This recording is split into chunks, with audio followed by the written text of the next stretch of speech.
आम्ही एक पत्र माननीय अध्यक्षांनी मुख्यमंत्र्यांना दिलं होतं। त्यामध्ये आम्ही काही प्रश्न उपस्थित केले होते।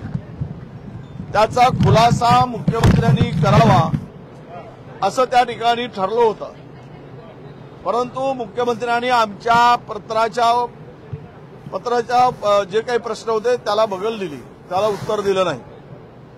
आणि एकूणच आतापर्यंत दोनदा अशा प्रकारचं दिलेलं आरक्षण हे रद्द झालेलं आहे, हे मान्य झालेलं नाही। सर्वोच्च न्यायालयाने सुद्धा हे मान्य केलेलं नाही, त्यापुढे टिकू शकलं नाही।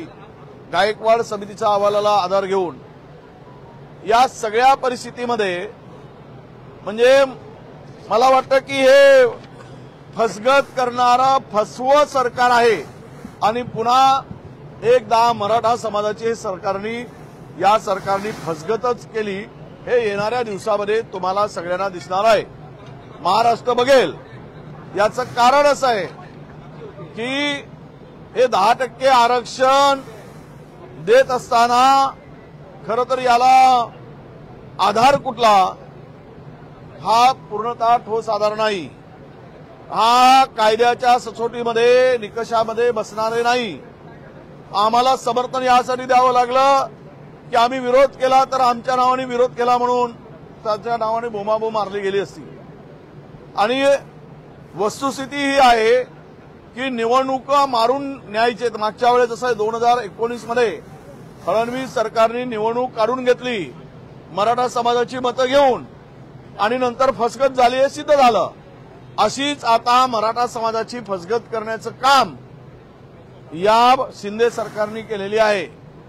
आणि निवडणुकीच्या तोंडावर मराठा समाजाची मतं घेण्यासाठी हे फसवं काम, फसगत करणारं काम या सरकारने केलेलं आहे। हे यामध्ये लपून राहिलेलं नाही।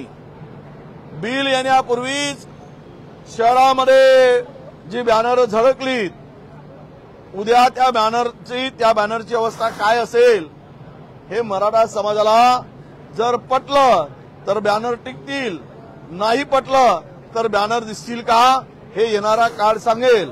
कारण ज्या वेळेस राणे समितीपासून भोसले समिती, बापट समिती, गायकवाड समिती, आता ते बराबर ॲडव्होकेट शिंदे समितीचं पूर्ण यायचं आहे, ते टेबल केलं पण अजून वाचायला मिळालं नाही। यातून ट्रिपल टेस्ट हा विषय बाजूला गेला। खरं तर इंदिरा साहनीप्रमाणे 50%च्या वर आरक्षण देण्याचा अधिकार राज्य सरकारला आहे का तर नाही। ते म्हणतात आम्हाला आहे, निकषात बसणारं आम्ही आरक्षण दिलेलं आहे।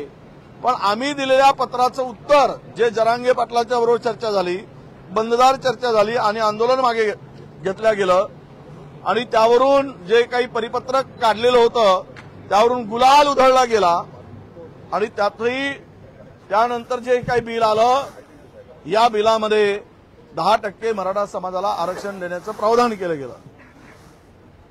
दोनदा नाकारलेलं आरक्षण पुन्हा तिसऱ्यांदा निवडणुका मारून नेण्यापुरतीची सोय आहे, हे टिकणारं नाही। आणि यावेळेस आम्ही बोलायला उभं राहिलो तर आम्हाला बोलूही दिलं नाही आणि विरोधकांचा आवाजही दाबण्याचं काम त्या ठिकाणी झालेलं आहे। हे बिल म्हणजे फसगत सरकारची म्हणजे फसगत करणाऱ्या सरकारचं आपला काय म्हणतात त्याला फसगत करणारं फसवं सरकार।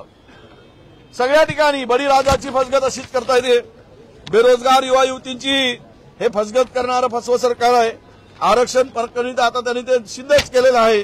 मराठा ओबीसी समाजाची या सरकारने फसगत केलेली आहे, म्हणून फसगत करणारं फसवं सरकार म्हणून या सरकारचं नाव इतिहासामध्ये नोंदलं जाईल असं मला वाटतं।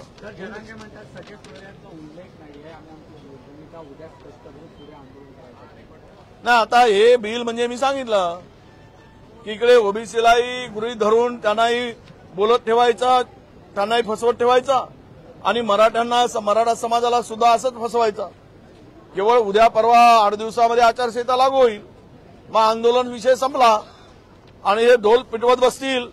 ढोल ताशे सुरू झालेत, वाजवणं सुरू झालंय। हे ढोल ताशे मतासाठी ढोल वाजवत आहेत, मराठा समाजाच्या हितासाठी हे ढोल वाजवत नाही आहेत।